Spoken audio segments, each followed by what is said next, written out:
Здравейте на всички, които вече се включиха. Изчакваме още малко и останалите да се присъединят към нас и официално ще започне. Благодаря ви за търпението и се радваме, че сте с нас.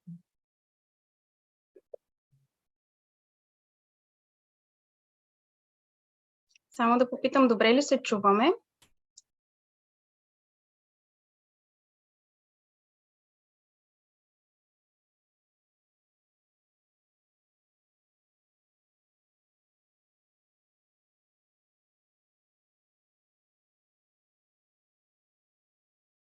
Hello, James. It's great that you're here with us. I hope you...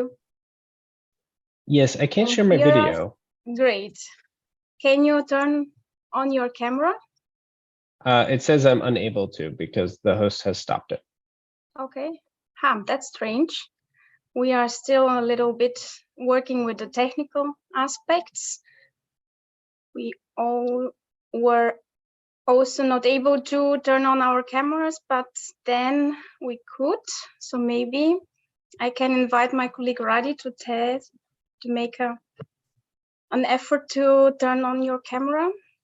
It would be great to see you also, not only to hear you.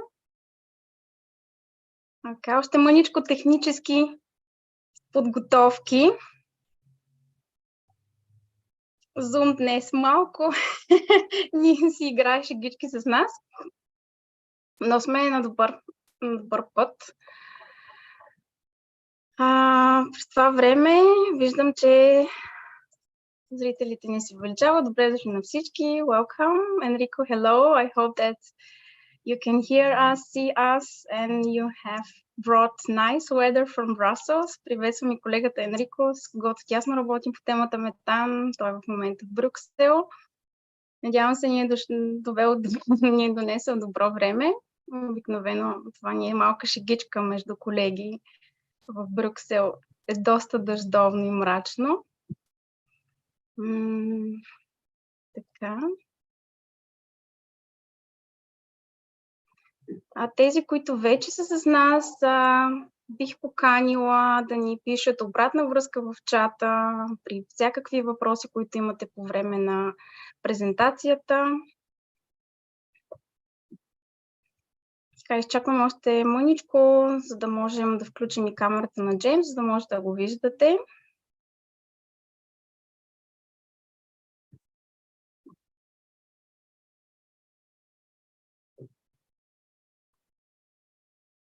Така. James, are you able now to turn on your camera?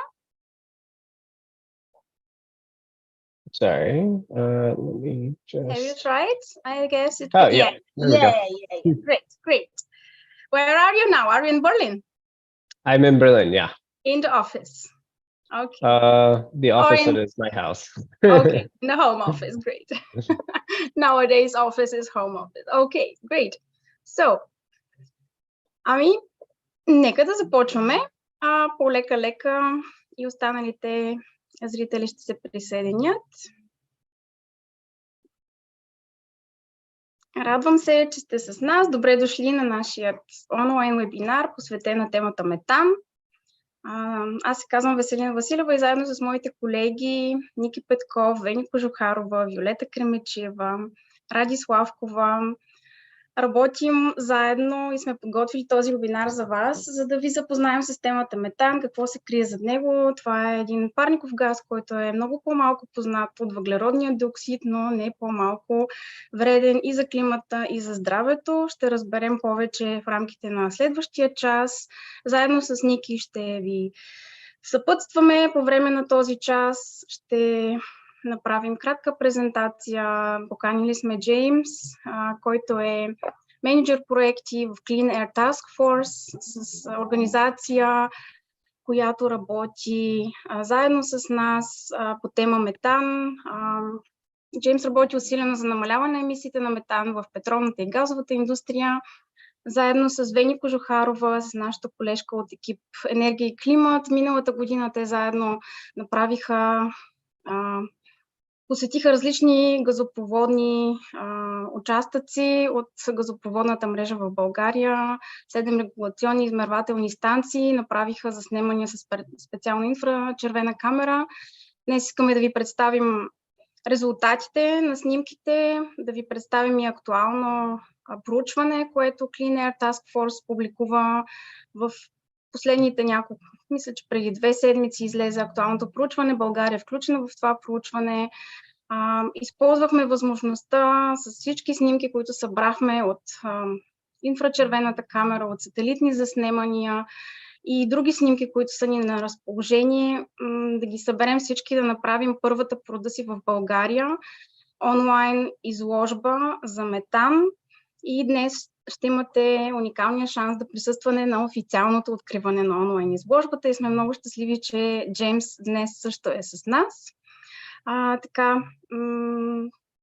Тук е момента, в който ще предам думата на Ники, който ще ви запознае съвсем накратичко, 2-3 думи ще каже за метана и след това ще поканя Джеймс да ни представи работата си по тема метан, какво се случва в момента на европейско ниво по отношение на метановото законодателство и какви са следващите стъпки от тук нататък. Ники, заповядай.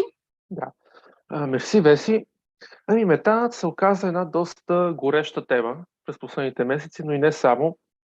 Доскоро наистина недогледана тема. Истината, метанът е един доста мощен парников газ, вторият по значение след въглероден диоксид. И докато се полага доста усилия за ограничаването на парниковите емисии като цяло и въобще и повече обаче се обръща внимание на въглеродния диоксид като цяло, не толкова на метана. И се оказа, че в Европейския съюз има доста пропуски по отношение на регулациите на емисиите, като ние ще се спрем най-вече на емисиите в енергийния сектор. Разбира се, емисии на метан има в и други източници, като в земеделието, но ние най-вече в енергийния сектор и по-специално газовата инфраструктура ще разгледаме.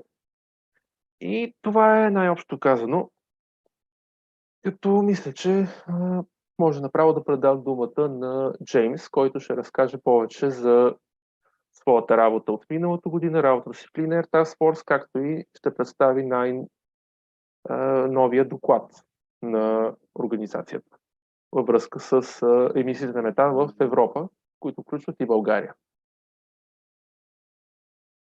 Джеймс, заповядай. Можеш ли да споделяш PowerPoint презентацията си, която си подготвил? Yes, just bear with me 1 second as I pull it up. There's always some technical difficulties switching over. So take your time. I will use the time. Ще използвам момента да поканя всички участници да пишат въпросите си в чата. Нашата колежка Виолета следи за чата и за дискусиите в чата и ще ни подава, ако има някакви актуални въпроси по отношение на PowerPoint презентацията. Джеймс, ти си на ход, благодаря. So everyone can see the PowerPoint presentation, I assume? Yes, great. Well, first I do want to thank Veselina and Zazamiata for organizing this event and inviting me to speak about our work in the EU on highlighting methane emissions across the oil and gas sector and influencing the policymaking process in Brussels regarding methane regulation. So my name is James Drew. I lead our global campaigns work on the methane pollution prevention team with the Clean Air Task Force. And what I want to talk to you about, as Veselina has nicely introduced already, is about our work in the EU. But just very briefly, Clean Air Task Force, for those of you who aren't familiar with the organization, is an international environmental organization.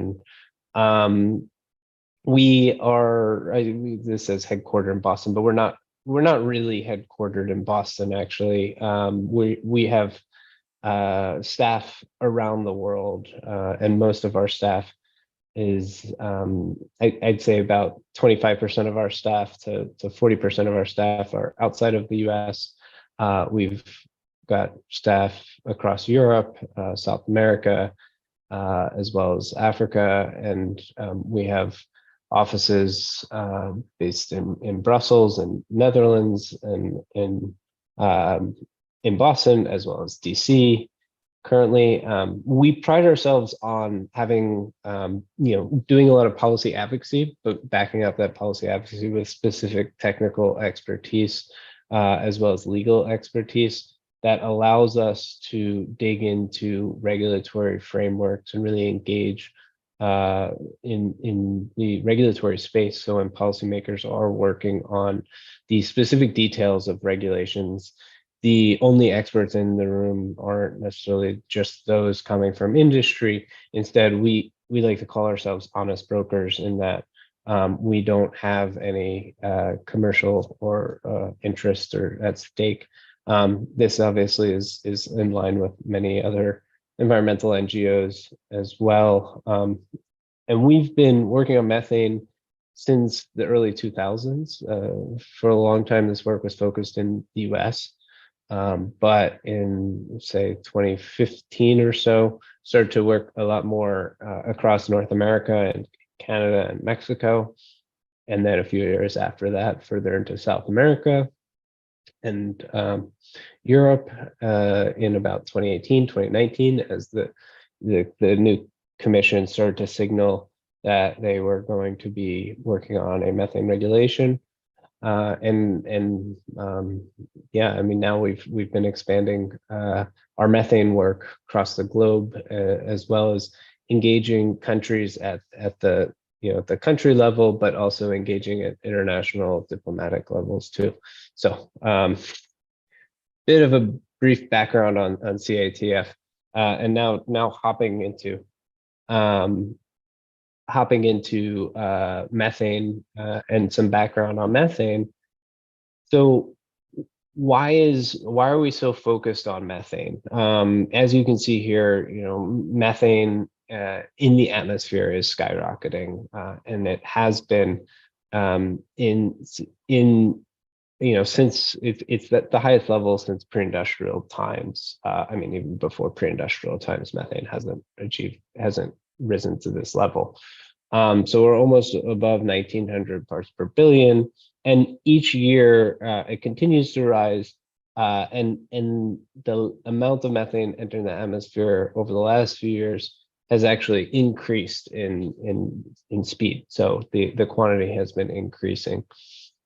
There was a bit of a dip in the 2000s to 2005 period where methane had flatlined, but then now in the last few years, it's steadily started to increase. And some people, there's a bit of debate among researchers as to where this is originating from, and some are attributing it to increased warming, as well speeding up anaerobic processes in wetlands, as well as potentially melting of glaciers and permafrost melting, but also increased emissions from anthropogenic sources such as fossil fuels. So, there's a lot of different sources, and it's all it is increasing across a number of the different sources, but direct attribution of the increased rise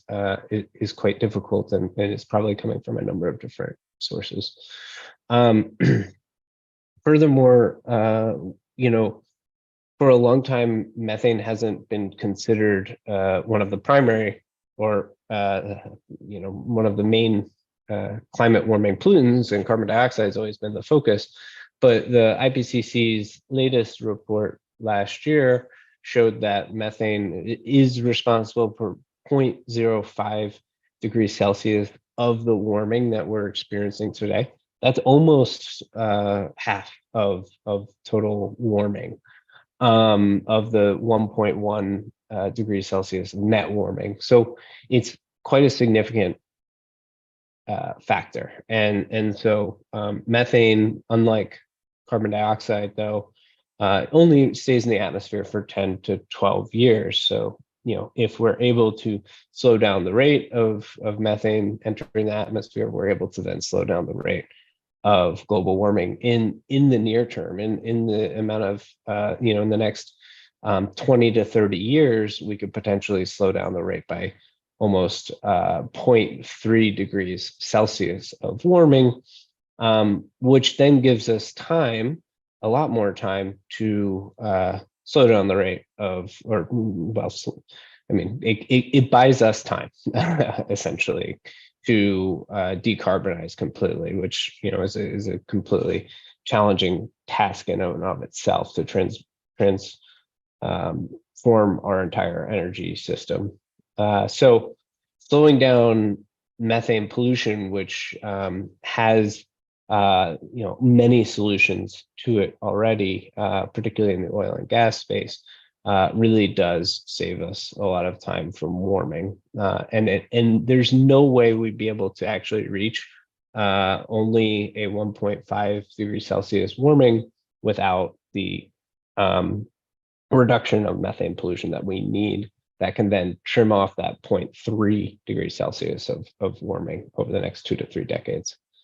The thing too about solving and reducing methane pollution is that it has a lot of health benefits as well. So this is a chart from the Global Methane Assessment that came out in 2021, showing the estimated potential emissions by 2030 and what a reduction consistent with a 1.5 degree target would look like, and what the benefits for those, the health benefits for people would be in terms of avoided deaths. So methane is a precursor to ozone pollution. Ozone does cause X number of premature deaths annually.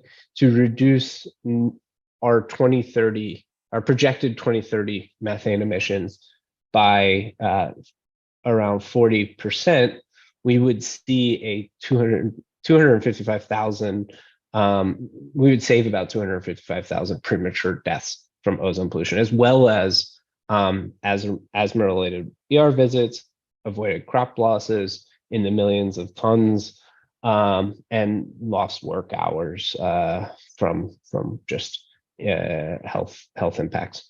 So it does have quite a lot of health benefits to reduce methane emissions. Now, we're generally focused on the oil and gas sector, and that's what we're talking about here, because the oil and gas sector is the most economical right now to reduce. And it's also the most technically feasible emissions to capture as well. So we can capture about 85% of the methane emissions from the oil and gas sector, whereas in agriculture, it's much more difficult. We can capture much less of the methane emissions, and same with waste sector, which are together, all three are the largest sources of anthropogenic methane emissions. This is what the oil and gas supply chain looks like in Europe. This is generally what it largely looks like in Bulgaria, with the exception that there's very little in Bulgaria on the production and processing side. So Bulgaria is not a major producer of oil and gas. There's no offshore platforms.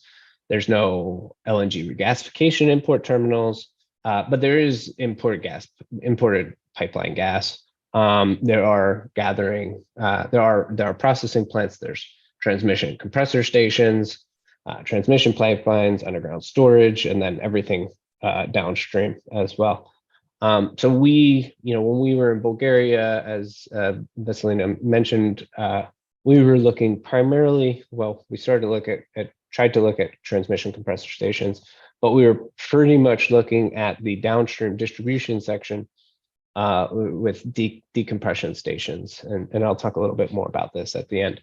But the way we do reduce methane emissions from the oil and gas sector, there's pretty much three primary ways to go about it. One is a comprehensive leak detection and repair program, which includes monthly inspections of oil and gas facilities. This is looking to see where there are leaks, with different specialized equipment. Technologies always evolving and improving. So there's a lot of different ways you can look at it, from satellites down to cameras, which is what we used in the field in Bulgaria and documented. And then there's implementing technology and equipment standards that require replacing older equipment. Some of the equipment when you're not using electricity, you're using just the pressure created from the gas within the system to then move the gas, and then when that pressure is released, it vents methane gas into the atmosphere. So that's older technology, older equipment that needs to be phased out very quickly. We've been, successful in the U.S. in getting a lot of regulations to phase out that older equipment. It's also included in the EU methane regulation as well. But that can lead to pretty quick reductions in methane emissions. And then a ban on routine venting and flaring. Flaring is the process of burning any excess gas, particularly associated with oil production. Along with that, there's often a lot of venting. Venting occurs, it could occur from large oil and gas storage tanks, usually oil storage tanks, or when flares go out, then they're venting gas, or in some cases, they're just venting with gas. So banning routine venting and flaring is critical to helping reduce methane emissions. Flares often do go out, and so we have more details of the policies that we're promoting in the EU on our website as well. There's a decent amount of potential for methane reductions in Europe specifically. In the oil and gas sector, a lot of it comes from leak detection and repair. This is a chart from the International Energy Agency showing that about say 35% of the reductions can come from a leak detection and repair program specifically, which is primarily on a quarterly basis is what the IEA uses for its modeling. Technology standards are another 5%. With zero routine flaring and venting, another 10 to almost 15%. These are, there isn't a lot of routine venting and flaring in the EU. There isn't in Bulgaria either. So primarily in Bulgaria, based on the work that we were doing. I think LDAR and technology standards are what would really make a significant difference in Bulgaria, given what we were seeing in the field.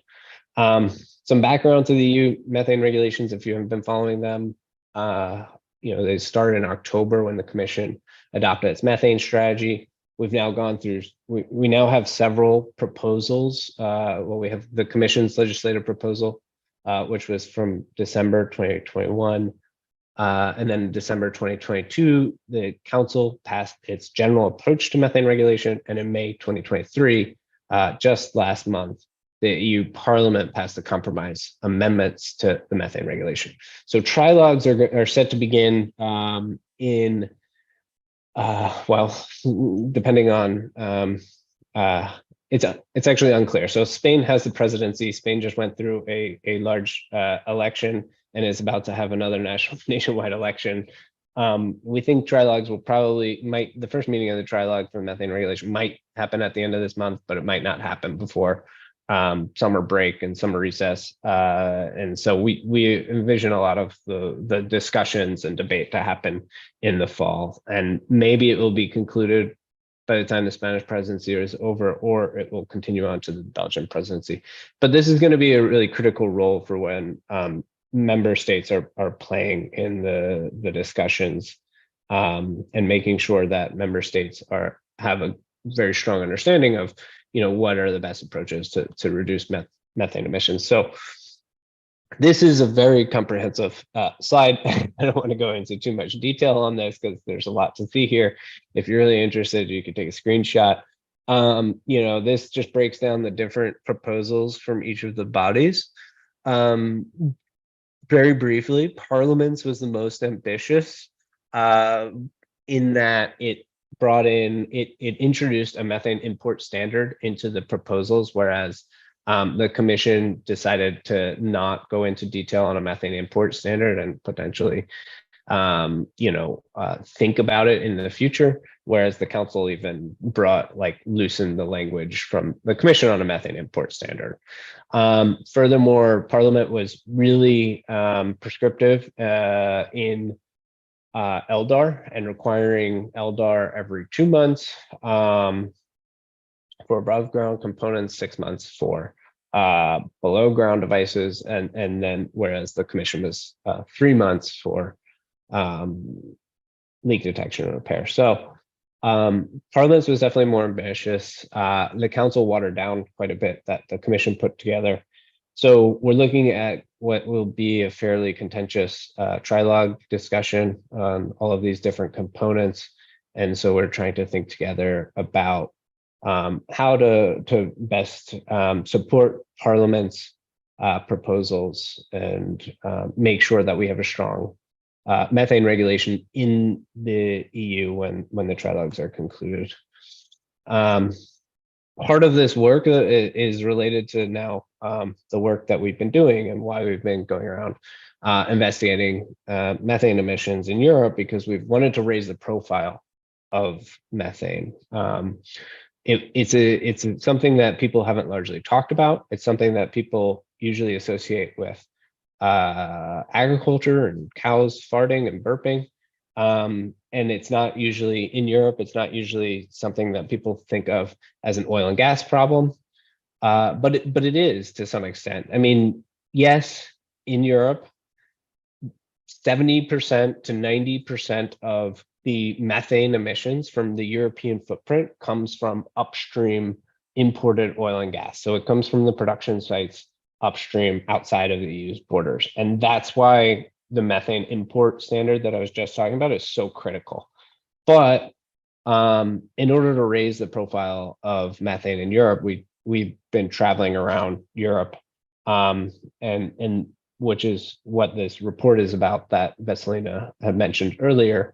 In the last 2 years, we visited over 15 countries, 15 countries exactly, not over, 15 countries in Europe, and more than 430 sites of oil and gas facilities, from upstream production facilities to downstream distribution sites, and detected emissions at more than 250 sites, mostly upstream and midstream sectors.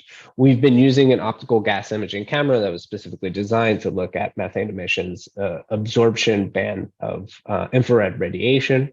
It makes very nice, beautiful images like you see in the report there, showing an invisible gas and showing that an emission source that you wouldn't see with the naked eye.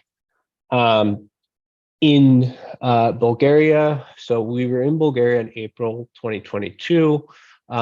We wanted to go to look at the entire distribution pipeline, including the compressor stations as well as the regulation and metering stations. Unfortunately, we were not allowed to film at compressor stations as it was deemed a national security site.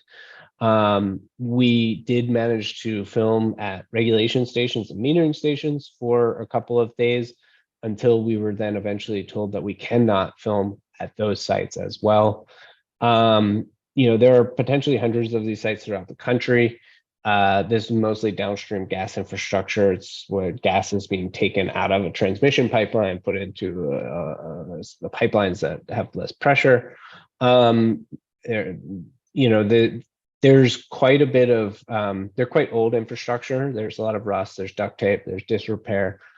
We saw a lot of leaks throughout these systems.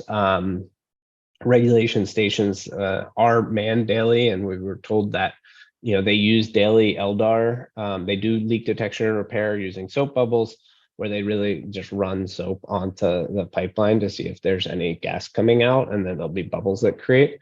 But usually using the camera, we're very easily, quickly able to spot emissions from these sites, and usually at these sites, which were fairly small, we'd see at least 3 to 4 leaks at the sites. The emission sources often came from process venting, where they were just releasing gas that was been depressurized from a compressor rooftop. or continuous venting from at a emission stack off, like just off of the site, or leaks in connectors and valves that had rusted out or were loose, or something else was wrong with them. But yeah, unfortunately, we only had about 3 or 4 days of actually surveying, and until we were paused all the field work due to what we were told as security concerns. We were not allowed to film or photograph the sites any longer. So that was the extent of our work. I mean, there's a couple of images that we took along the way. Unfortunately, they're not playing. I don't know why. I can't click on them. But these were videos. These were so some venting, connection point leaks, and then some underground piping that was emitting quite a bit as well. And so, I think every site that we visited, we found emission sources, and many of the sites had many different emission sources. So thanks very much for the presentation. I hope I didn't go too long in my talk, and that was okay. So happy to take questions, and we'll talk more about it in the call. So.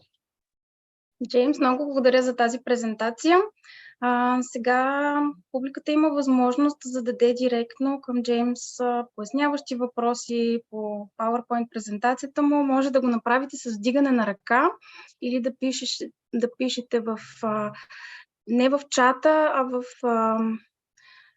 въпроси и отговори, в графата въпроси и отговори. Ако вдигнете ръка, направо ще ви дадем възможност да се изкажете.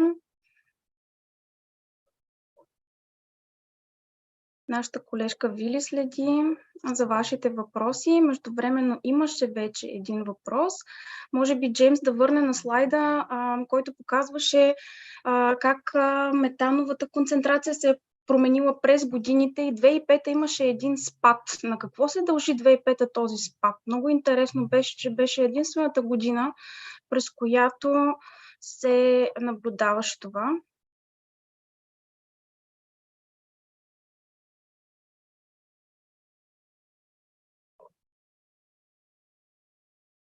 Да, точно за този слайд става въпрос.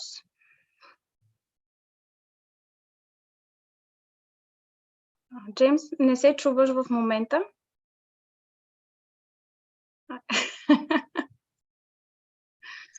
Yeah. No, sorry about that. No problem.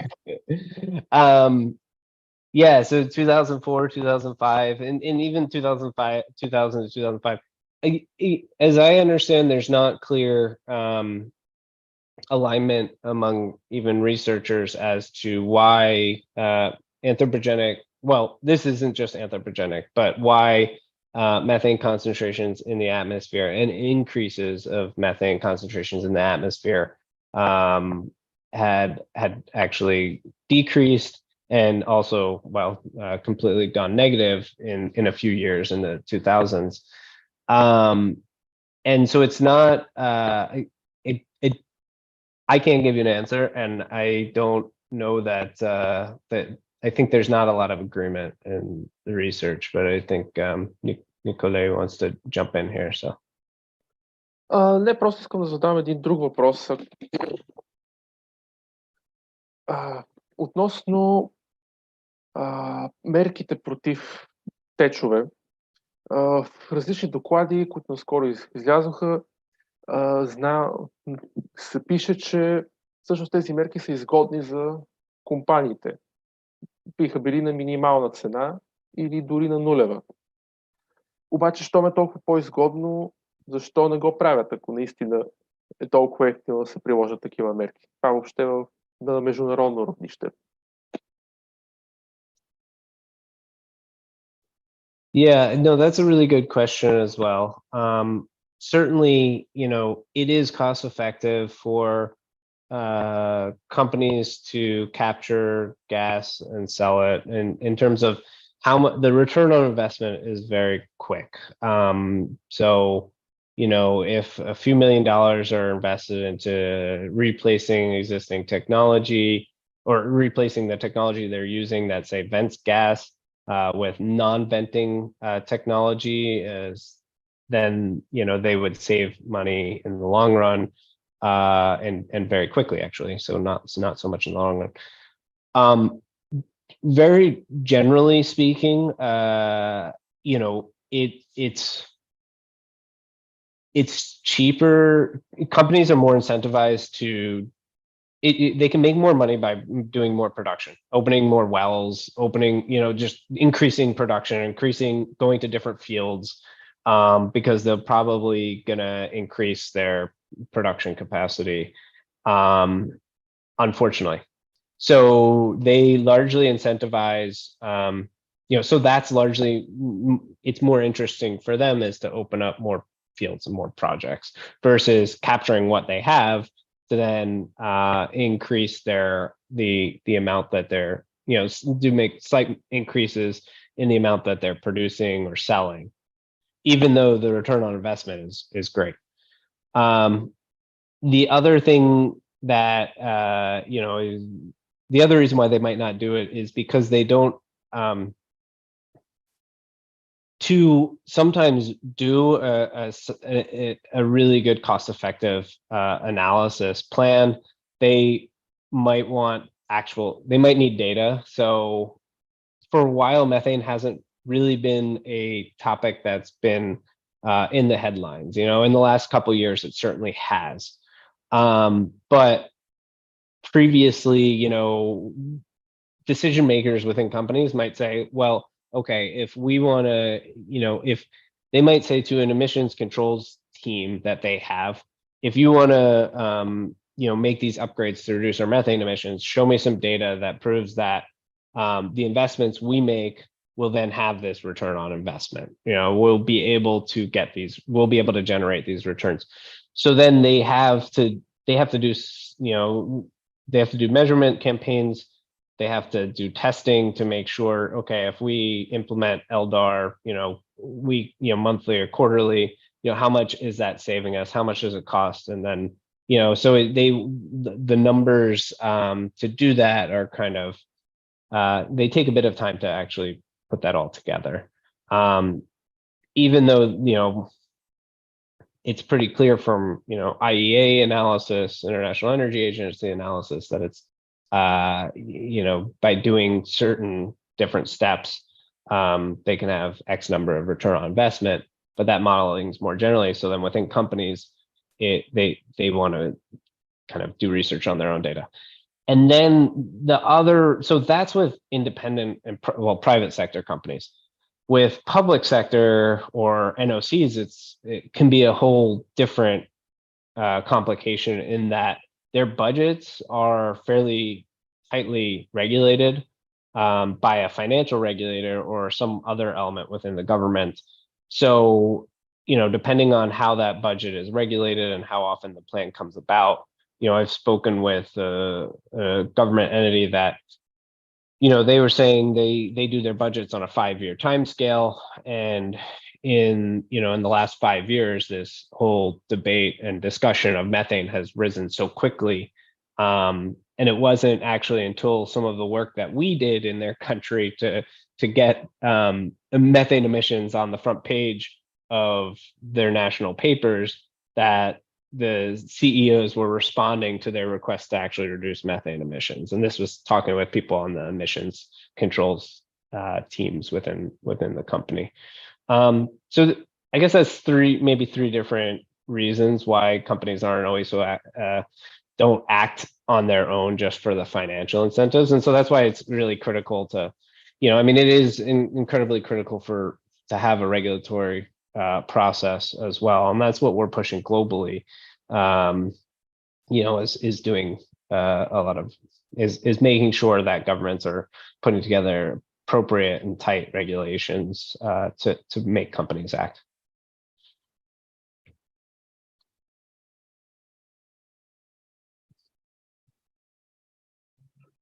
Благодаря ти, Джеймс. Явно е доста парадоксално, въпреки че все пак за фирмите е изгодно да поправят течове, да следят за течове, да променят и подобрят технологиите. Все пак има нужда от законова рамка, над нея работим заедно всички, доста усилено и имаме шанс за първото метаново законодателство на европейско ниво, за което ти ни разказа. Сега предлагаме да пристъпим към официалното откриване на онлайн изложбата за метан и прерязване на виртуалната червена лента. Ники, би ли споделил с нас, моля те, линка, за да може направо да сподели с нас екрана, за да видим началото на изложбата. В момента всички заедно влизаме в едно виртуално пространство. Продължавате да имате възможност да ни задавате въпроси чрез дигане на ръка или в графата въпроси и отговори. Кръстили сме места. Добре, да. Надявам се. Аз виждам доста добре, предполагам, че всички останали виждат по същия начин. Има възможност на страницата на За Земята след това събитие ще имате възможност да разгледате изложбата чрез споделен линк. Можете да гледате мануално, т.е. да си следвате стъпчиците или да използвате точно там автоматичния бутон Start the Guided Tour, както показва колегата Ники. Можете да забавяте хода и смяната на стените или да разглеждате по-бързо, можете да връщате една стена назад и напред и така да разгледате цялата изложба. Аз предлагам да стартираме. Кръстили сме изложбата Метанът, невидимата заплаха за нашия климат. Както бях споменала и в началото, тук са представени кадри от инфрачервените заснимания, от сателитните снимки. Вече споменахме, че метанът е 80 пъти допринася 80 пъти повече за глобалното затопляне и е допринесъл за 0,5 градуса от затоплянето. Ако може да се включа тук аз малко. Общо тук вече казахме нещата, само да спомена 80 пъти повече спрямо въглероден диоксид за единица обем за период от 20 години. Толкова пъти по-силно е действието от към глобалното затопляне на метана спрямо въглеродния диоксид. А в същото време, графиката, която показа Джеймс Торито по-рано, тя беше осветлена от средата на 20 век и не показваше, че близо 3 пъти се е повишила концентрация от началото на индустриалната революция насам. Тоест, в същото време този газ е с кратко време на живот. Тоест, виждаме колко силно е въздействието, което оказва човечеството. И вече казахме и за тура и тук вече може би ще помоля пак, може би и Джеймс да каже малко повече за конкретната инфрачервена камера, как точно се използва, дали се използва. Тя общата се използва не само тя се използва за такъв тип анализ на нефтени газови обекти.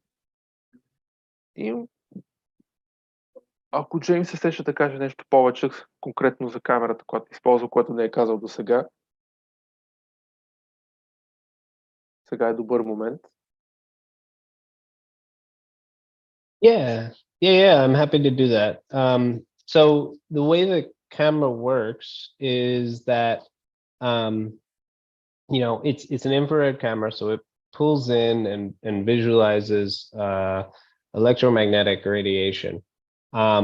Methane absorbs electromagnetic radiation at the infrared bandwidth, and specifically in the shortwave infrared bandwidth, which is 3.2 to 3.4 microns, getting into a little bit of science here. So that's the bandwidth with the methane absorbs infrared radiation at several bandwidths, but FLIR, the company that has designed this camera, and most other companies that have designed similar cameras have chosen the bandwidth at 3.2 to 3.4 microns to best visualize methane emissions. So when you're looking at an image like this, or any of the other images in this online exhibition, what you're seeing is what looks like smoke. But what is really happening is the camera is looking at electromagnetic radiation in front of it and pulling it in through its lens onto its sensor. And you have, if there's a methane cloud or some sort of gas that then is blocking that infrared radiation from entering the lens, it will appear as smoke. So in this case, and other cases where you see gas coming out of, say, a pipe, what's happening is that the gas, which is invisible, is absorbing the infrared radiation, the electromagnetic radiation, and so then kind of blocking it from entering the camera and appearing in the filter and the sensor. Тоест, можем да бъдем сигурни, че това, което виждаме на видеята и снимките, са наистина емисии от метана, не някой друг газ или да е да горещен въздуха, просто да каже някой скептик.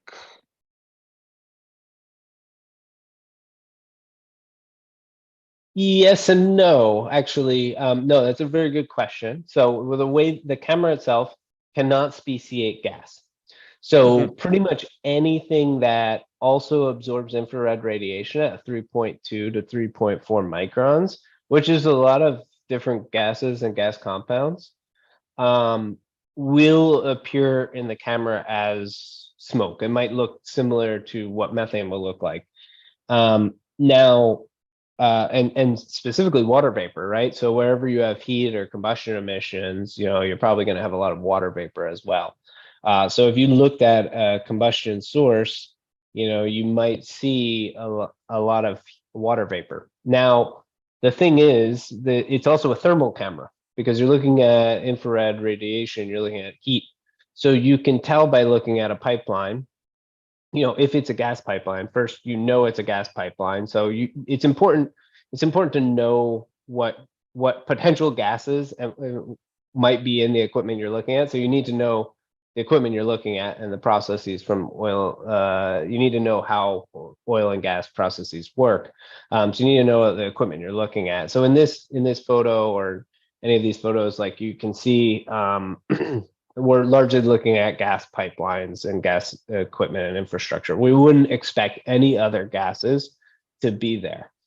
So the assumption that, and not only that, we're looking at downstream gases and equipment.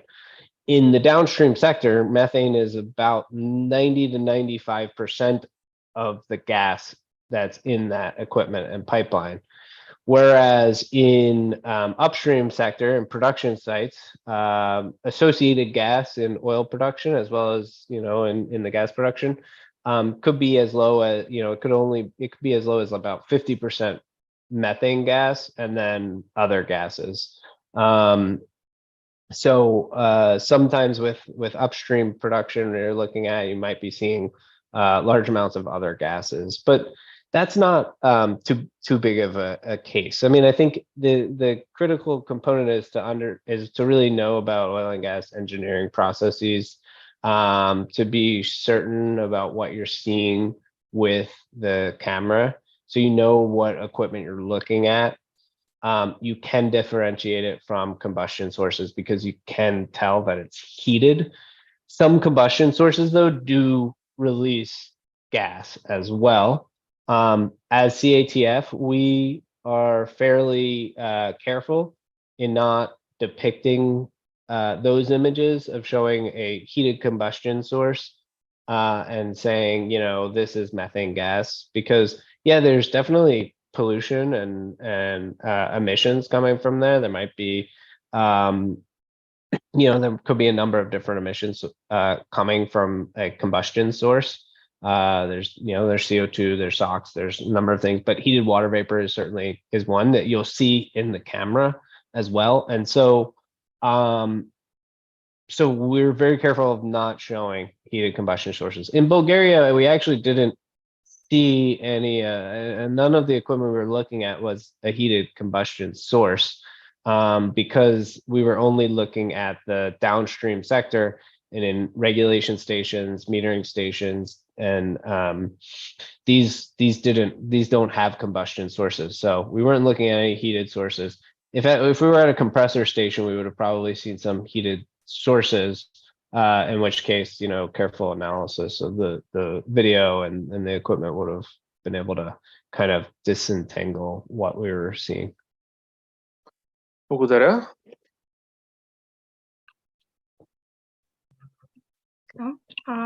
Тук ще дам думата на моя колега Ники, който също се занимава и с сателитните заснемания, защото на тази карта виждаме горещи точки с висока концентрация на метан в атмосферата за период от 2 години.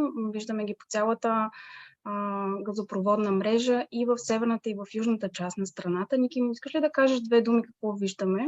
Да, много накратко. Вляво виждаме графика на бройни с високи концентрации на метан, като данните са извлечени от спътникови наблюдения от спътника Sentinel-5, част от европейската програма Коперник. Тоест това са спътникови измервания, на база спътникови измервания тази карта и просто да са поставена с картата на газопреносната мрежа. И виждаме, че почти изцяло, където имаме газопроводи, примерно в Горно-Трезикийската низина, особено Дунавската равнина, Добруджа, там имаме най-много ни с по-силно завишена концентрация на метан годината. Всъщност не е годината, за този 2-годишен период. И тук се сещам за един въпрос към Джеймс. Такива данни, които се правят от Clean Air Task Force, те използват ли се после в някакви научни проучвания или за калибрация на спътникови данни или верификация?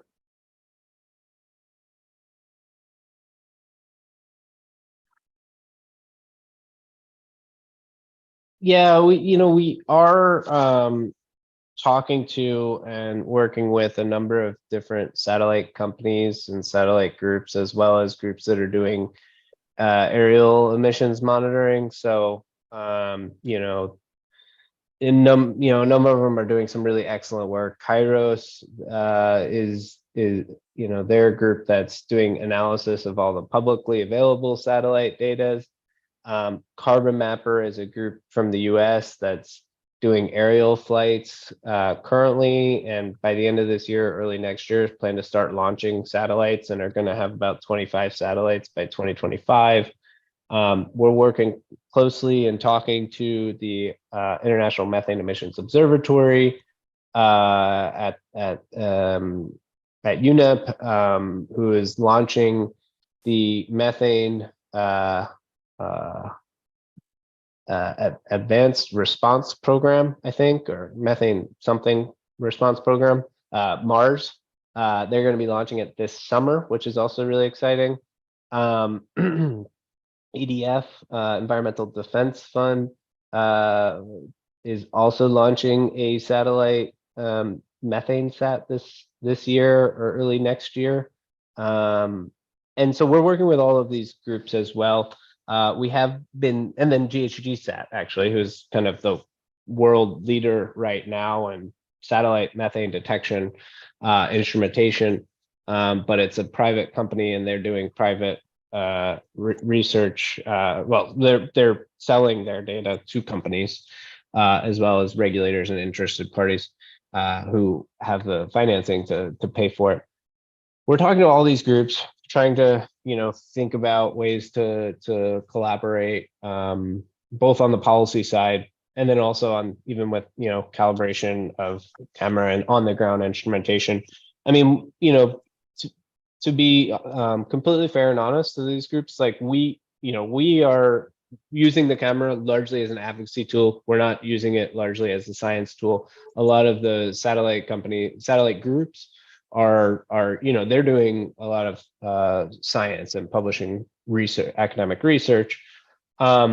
We have tried to coordinate with different ones of the groups, and when we see large emission sources, it's really hard to try to do that work because some of the we have very limited satellite capabilities currently. But in the next 2 to 3 years, we should have more global coverage on a daily basis. But right now, the coverage that we have from satellites is very limited and low resolution. And so hoping that, I think things will really start to pick up and change in the next 2 to 3 years. And still, it's not going to be full daily coverage of everything, but and also there's a key difference too. Actually, one thing we didn't talk about, I didn't talk about with the camera, methane, the minimum detection limits for the camera are fairly low because you're pretty close to the source. Most of the sources we've seen in Europe are fairly small, whereas the current satellite capabilities are very large emissions events. So, when you see point source images, so the map that you're seeing there is not of point source images where you have like an immediate release. So if you see maps of, Tajikistan or elsewhere around the US and particularly the Permian Basin in Texas or, Algeria and North Africa, you're seeing large point source emissions, one-off events or events that last several days. Those are very large events. If we were looking at that on the ground with a camera, we'd probably all be pretty stunned by the size and scale of the amount of gas that was coming out of that source. But so far to date, anything we've seen in Europe hasn't been detected or replicated by any of the satellite companies, but we are continuing to talk to them and working with them to see, if we can try to calibrate and detect stuff together equally. But again, there's not global coverage. There aren't many satellites available right now, so it's very difficult. Да, благодаря за подробния отговор.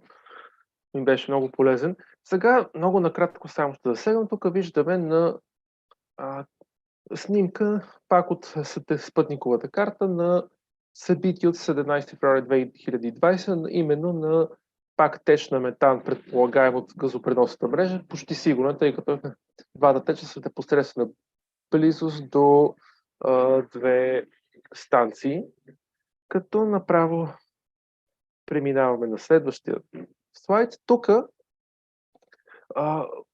отиваме към темата за газопреносна мрежа и интерконектора между България и Гърция, който ще свързва двете газопреносни мрежи на страната. Като съвсем накратко само ще кажа, че това има своите екологични последствия, тъй като трябва да се изсече някаква ивица гора, която да проправи път на газопровода, като макар и 20-25 метра ширина може да не ви изглежда толкова много, това е в продължение на 150 км и са засегнати над 5 зони от Натура 2000, 75 хектара горски територии и потенциално множество защитени видове.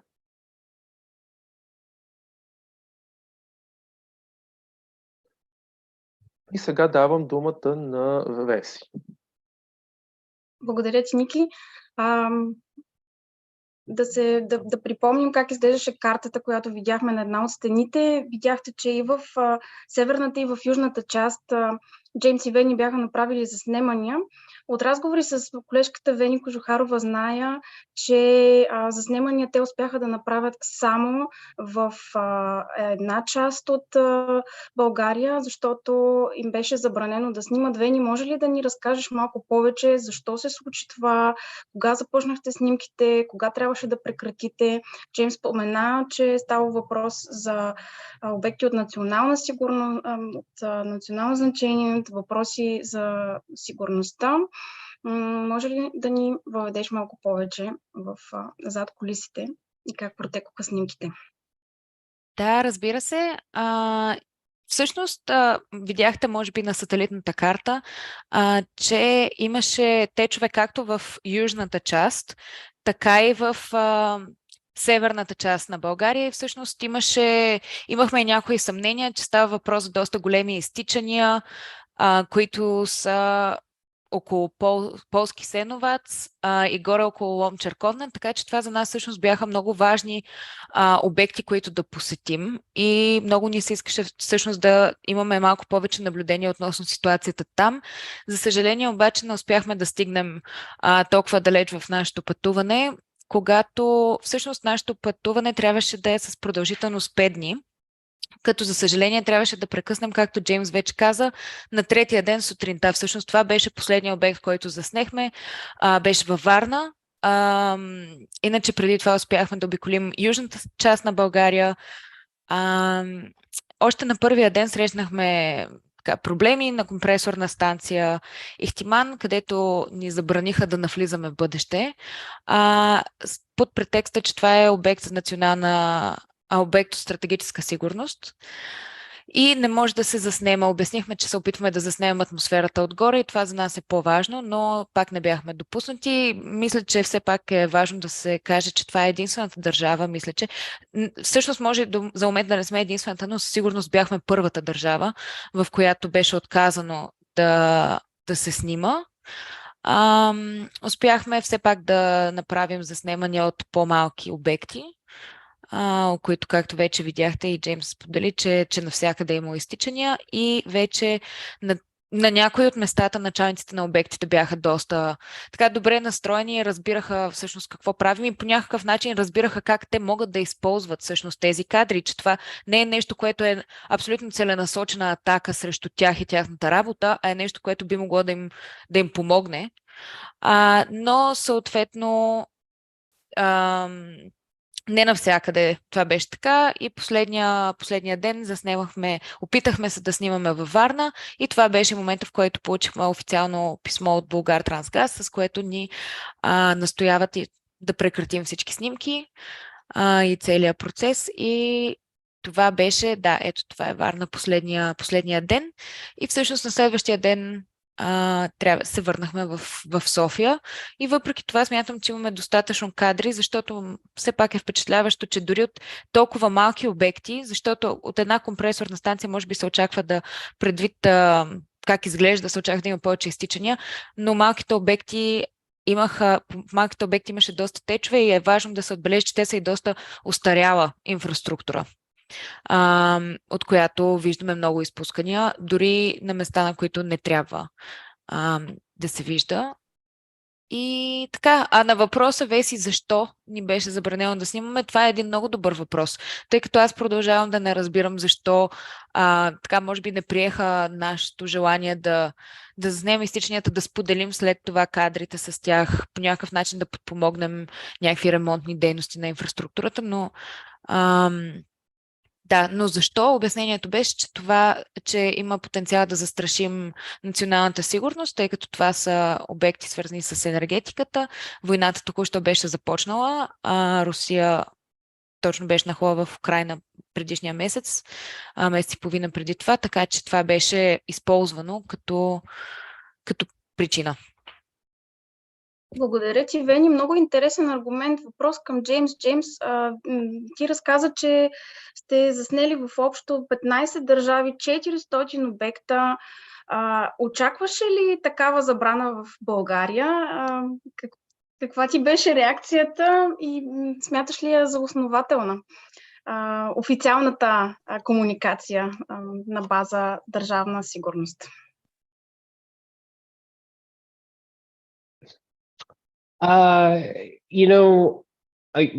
So we've done this work in 15 different countries in the EU. There have been times where I have had to speak with varying levels of authority. I've spoken with the gas operators, oil and gas companies, the operators, site managers, police, gendarmerie. In most of the times, the only time where I've been not allowed to film is when, when there's no publicly available property I can film on. So at no point has anyone ever said, I can't take photos of the site from a public space, because most people I've spoken with recognize that, when you're on public land, it's okay to then take photos of an image of the sites. In some countries, we have, asked for prior approval beforehand, but in most countries, we usually just start working and imaging from the facility, from outside of the facility, without notifying the company in advance. And if as a manager or someone comes out, we would just, politely talk to them and let them know, which is what we did in Bulgaria as well, I would say. It wasn't, we let them know what we were doing.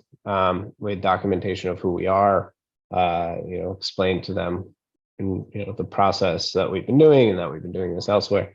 So it was certainly surprising that they wouldn't let us continue the work. And it was unfortunate too. I mean, in the end, not only do we try to use these imageries for advocacy, but we also want to be helpful as well. So it's not just, trying to make sure that we're able to win policy, get a policy victory or, in the legislative debate. But I've had many conversations with, the oil and gas operators of the sites. And I show them the images, I show them what I'm seeing, I show them what especially when there's leakages that are not part of regular process emissions. So, if you look at some of the images on the screen here, that this is likely, something that's normal operations, which it shouldn't be. But what I mean by that is that, then some of the images here are clear problems and leakages from rusted equipment or from loose equipment.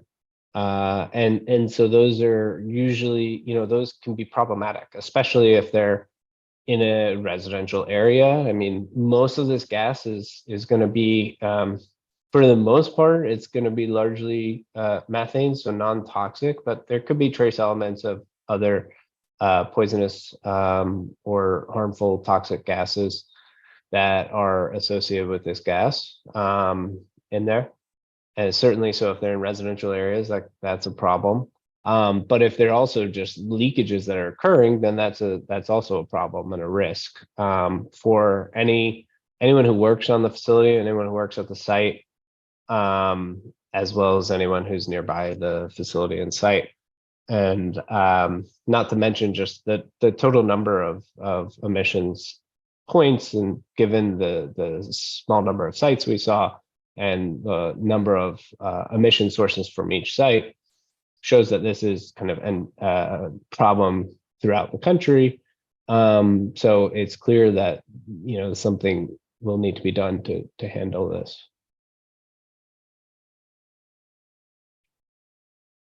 Да, както казах, има проблем и благодарение на заснеманията, които направихте, той вече е видим. Тези снимки нямаше да бъдат възможни без инфрачервената камера, с която работите, и без вашето посещение на територията на България. Аз бях изключително щастлива, когато се чухме за първи път с теб, преди да ни посетиш в България, че с екипа... Извинявам се, че прекъсвам, Веси, чуваш се малко странно. Да, в момента мисля, че е по-добре. Okay. Yeah, well, I mean, thank you very much for the opportunity to come. This was excellent, and thanks for this, opportunity to do the presentation and this online exhibition.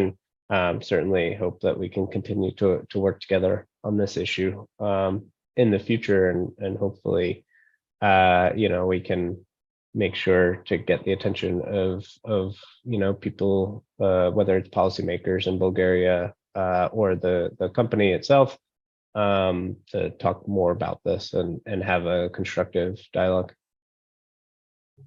Това се надявам и ние, поглеждайки към актуалния процес на законодателството, какво е твоето очакване от следващите няколко месеца? Колко амбициозно и прогресивно се очаква да бъде то? В момента влизаме в процеса на триалога. доколко метановото законодателство ще повлияе на актуалната практика на неконтролиране и недокладване на изтичането и какво е нужно, за да променим това?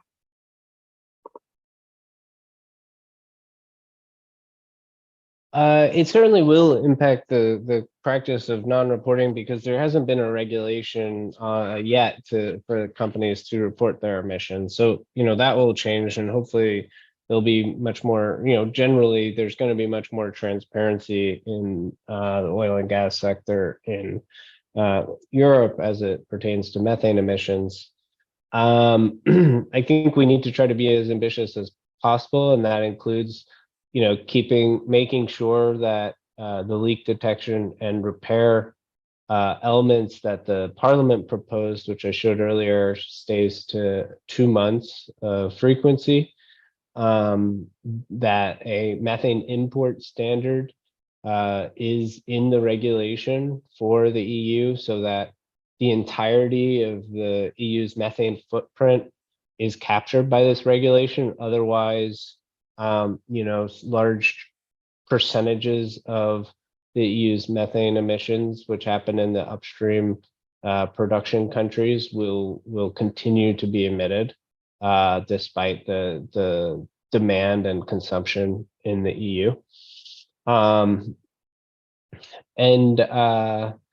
So I mean, just making sure that largely a lot of the Parliament's versions of the methane regulation continue to stay strong in through the trilogues. And so I don't know the position of the Bulgarian government, if they've really taken much of a position or commented on the methane regulation while it was in the council last year.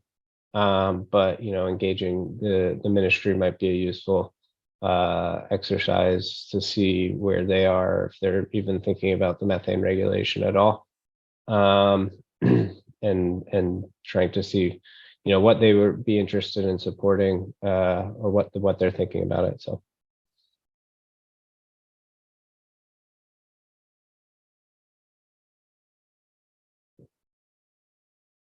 По отношение на позицията на българското правителство, може би знаеш, ние се намираме в една доста екстремна политическа ситуация, в която няколко пъти подред променяме правителство и следват нови избори. В момента е доста турбулентно и ние усилено комуникираме и с политически представители, с представители от министерствата и се надяваме да успеем да повлияем на тяхната позиция, влизайки в триалога и до края на годината, заедно с колегите, които интензивно работят от мрежите, с които си партнираме, да можем да повлияем и на Европейската комисия, и на парламента, и на консул, на European консул, така че в време на триалога да се постигне възможно най-позитивните резултати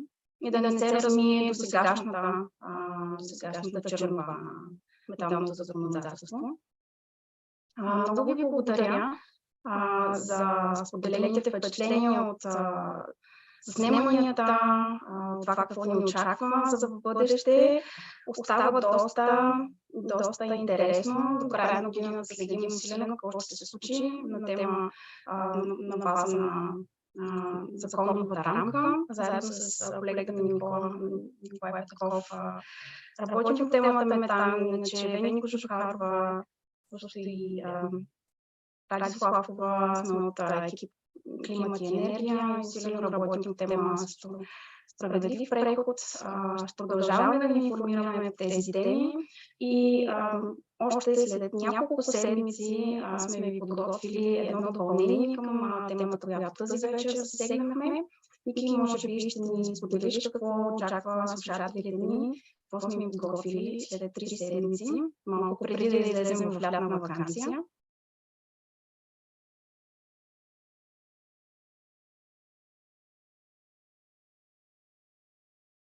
Ники, не се чуваш? Прощавайте, бях се мютнал. Да, за края на месеца сме приготвили втора част на сегашния вебинар, най-вероятно 28 сряда. когато ще представим нашето метаново приложение, карта на емисиите на метан в България от спътникова информация с експерта и колегата ни Боян Зафиров. И също така ще разгледаме отново малко по-подробно вече политическата ситуация, както и някои научни аспекти на проблеми с метана. Чудесно, очаквайте включване от нас. В чата ви споделям газовата подстраница на Земята, на която ще намерите подробна информация по темите газ, метан, техните тяхното влияние по отношение на климата, на здравето. Ще видите какво сме правили до сега. Очаквайте и линк към изложбата, която ви представихме. Всякакви въпроси можете да отправяте към целия екип. Благодаря, че бяхте с нас. Благодаря на Джеймс за включването. Благодаря на целия екип за подготовката. Пожелавам ви приятна вечер и до скоро в следващия ни вебинар.